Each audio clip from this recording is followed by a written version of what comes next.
Let me ask you a question. When you wake up in the morning and you step out into the world, what do you think holds the whole thing together? Is there a ground beneath your life? Something stable on which you can stand?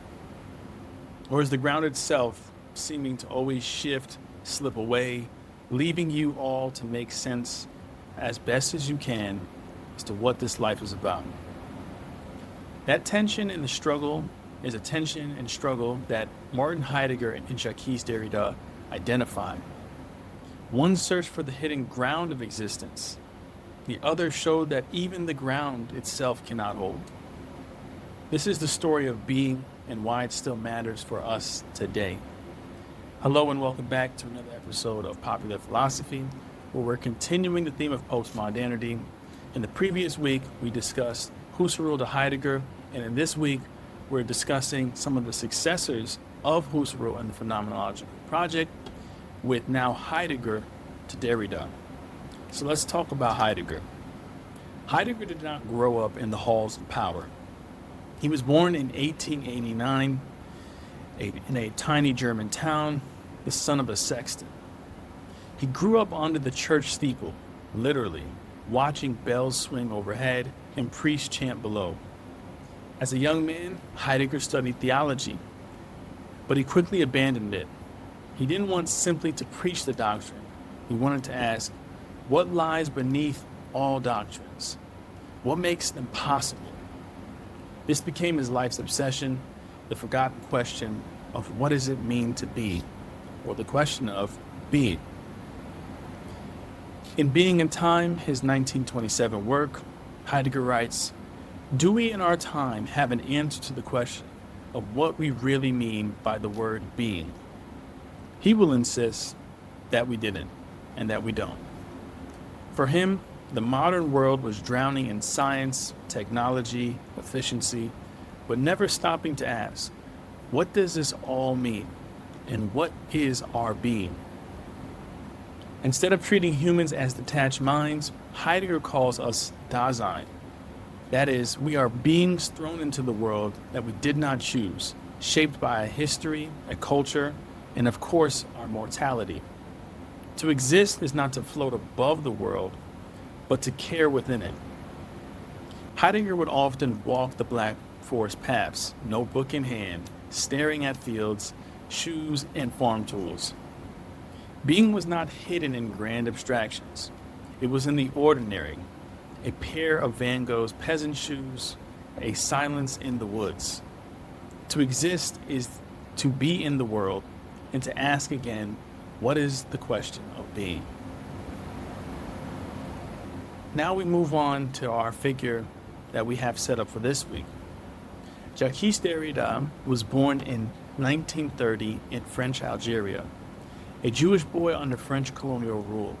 He grew up feeling out of place, neither fully French nor fully accepted in his own world. Even his education reminded him of exclusion. During the Vichy regime, he was expelled from school for being Jewish. For Derrida, the idea of belonging, of stable identity, was always fragile. And so he turned to philosophy. He carried that wound into it. What if the very ground we stand on is always unstable? Derrida admired Heidegger. He saw him as a thinker who dared to retrieve being and certain concepts in and of themselves. But Derrida pressed further. What if being was fractured? What if the very concept of being we have in pieces? That is where deconstruction comes in.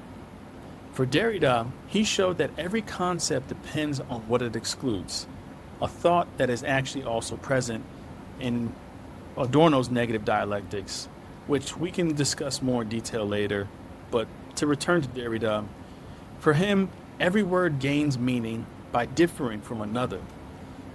Even the word being is not secure. In Derrida's famous 1967 work of Grammatology, he writes the line that scandalized many: "There is nothing outside of the text." Now, what does he mean by this? He wasn't denying reality, He was showing that our access to reality is always mediated by language, by signs, by difference. Meaning is never fixed, it is always deferred. For Derrida, there is no final foundation. But this is far from despair. He saw this as a sort of freedom. If nothing is final, then interpretation is always open. Of course, good interpretation though. And how we define that, to be determined. Meaning is not given once and for all. It is created, contested, and of course, revised. And in a way, that was Derrida's life too. Not belonging to the world, he turned exile into philosophy. He taught us how to live in the cracks. So, where does that leave us?